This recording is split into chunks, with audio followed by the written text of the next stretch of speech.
Magandang araw mga ka-farmilya. Ngayon naman ay susubukan nating i-propagate ang ating foxtail plant. So tara, simulan na natin.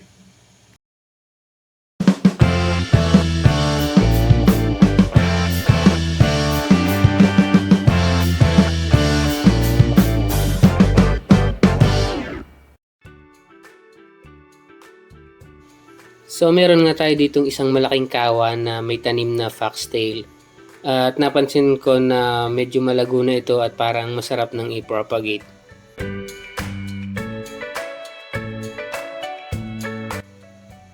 At dahil nakadikit na sa kanyang pinagtatamnan yung kanyang mga ugat, so kailangan muna nating alisin o palutangin dun sa pagkakakapit ng ugat para mabilis nating mapaghiwa-hiwalay.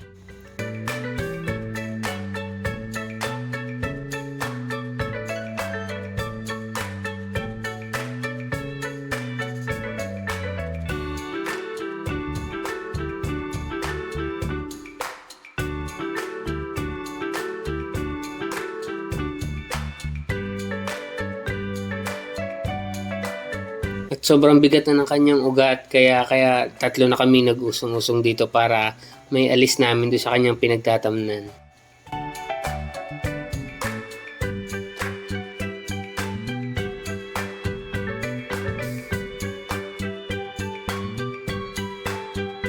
Naengganyo akong paramihin ito dahil sinasabi na tumaas daw ang presyo nito ngayon sa market.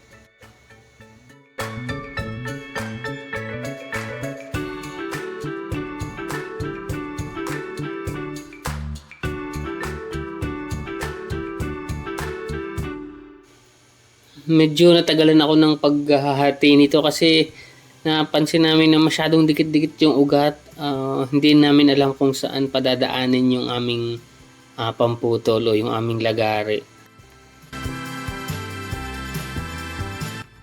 Hanggat maaari kasi gusto sana namin ay walang madadamage na dahon o katawan ng mismong halaman. Okay lang maputol yung ugat pero yung halaman ayaw naming merong maputol.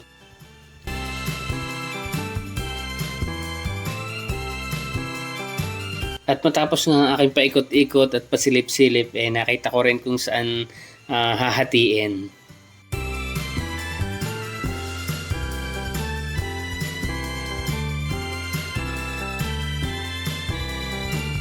Very satisfying yung paghahati ng ugat kasi ang talas din ng ginagamit kong lagari.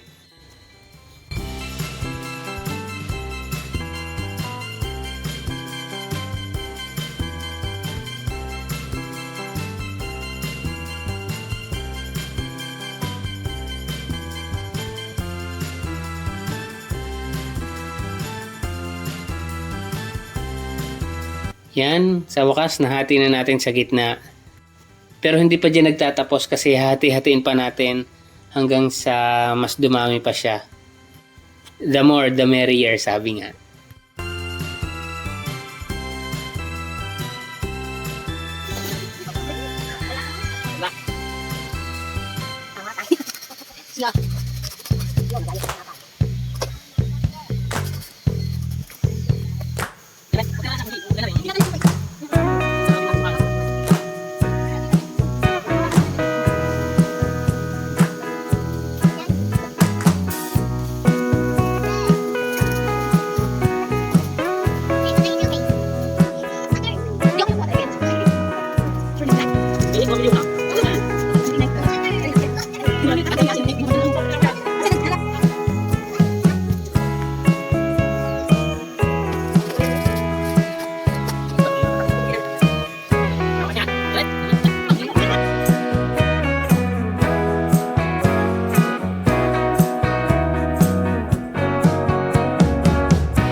Natapos na nating propagate ang ating foxtail plant. So yung isa kaninang lush na puno nahati natin at nagawa nating 7. Ngayon naman ay paglililipat natin sila sa kanilang bagong tirahan. Ito yung isa sa mga crucial part kasi kailangan masigurado natin na maganda yung pagkakatanim para para mabuhay sila. Ito naman yung preparation natin ng lupa na ginagamit natin o yung medium na ating ginagamit para sa ating foxtail plant. Ang mixture ko nga pala nito ay coco peat, rice hull at coco cubes o yung bunot ng nyog na tinadtad. Nakakabili ng mga ito sa mga garden supplies. Pero ako yung mga coco cubes ko, ako na lang yung gumawa. Kumuha lang ako sa gubat sa paligid namin ng mga bunot, tapos ako na yung nagtadtad. Kagaya ng palagi kong sinasabi dun sa iba kong mga vlogs, hindi ako masyadong strict sa paghahalo-halo ng mga mediums ko. Hindi ko kailangang sukat na sukat kasi hindi naman ganun kasiselan itong mga halaman ko. Base sa aking experience, hindi naman ako nagkakaroon ng problema. Mas maganda kung mahaluan sana natin ng compost ang ating medium para siguradong malusog ang ating lupa. Kaso lang naubos na yung compost ko. Hindi pa ulit ako nakakagawa.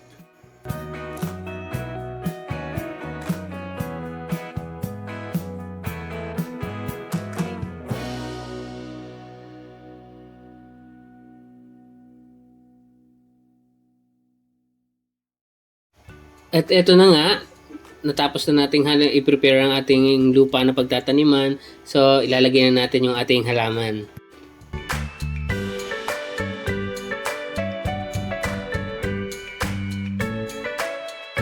Sisiguraduhin lang natin na nalalagay natin yung buong paligid. Tapos, yung may mga spaces sa ilalim niya na dapat masigurado natin na malalagyan din.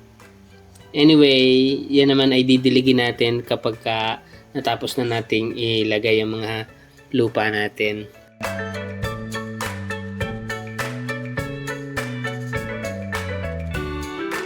So ito na nga, nakapaglipat na tayo ng isa at inilalagay na natin siya dun sa kanyang magandang pwesto. Paalala lang po ulit, kapag po katatapos lang nating propagation or kalilipat pa lang natin ng bagong tanim na halaman, mas maganda po kung ilalagay natin siya sa hindi direktang nasisikatan ng araw. At ito naman pinaglagyan ko, meron naman siyang shade net, so hindi siya masyadong masakit yung araw if ever na umaaraw man. Isa pa ay masyadong madalas ang ulan ngayong panahong ito, kaya napakadalang talagang sumilip ng araw. So gaya nga ng sabi ko kanina, pagkatapos nating mailipat at malagyan ng lupa, ay didiligan naman natin. Kasi once na nagalaw natin ang ugat ng kahit na anong halaman, ay nakakaranas sila ng stress. So isa sa pampabawas ng stress ng halaman ay kapag sila ay nadidilig agad. So yun, hindi ko na pinakita kung paano ko inilipat yung iba sa kanilang lalagyan. At natapos na naman tayo sa isa na naman nating video. Sana ay meron kayong natutunan, at kung meron kayong mga katanungan na pwede po kayong mag-iwan po ng message sa baba at aking babasahin at sasagutin. At wag po din nating kalimutan na mag-iwan po ng like at subscribe sa ating channel. Salamat!